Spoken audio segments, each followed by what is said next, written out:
करूया। तर बघू शकता फायनली आपला RC3 कंट्रोलर मस्त दिसतो, बघू शकता हेवी क्वालिटी आहे। तर याला पण आपण ठेवूया खालती आणि मग बॉक्सला ठेवूया साईडला। बॉक्समध्ये केबल वगैरे येतात, तर ते C टाईप वगैरे ड्रोन वगैरेचे केबल आहेत। तर मग चला आता राहूया आपण ब्लॉगमध्ये कंटिन्यू। आणि आता सेटअप वगैरेचा मी सांगतो। तर आपण एक बॅटरी काढूया।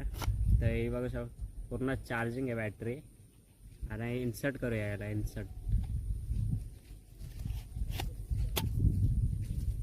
तर फायनली बॅटरी इन्सर्ट आहे। तर आता आपण याचा कॅप काढूया, कॅप।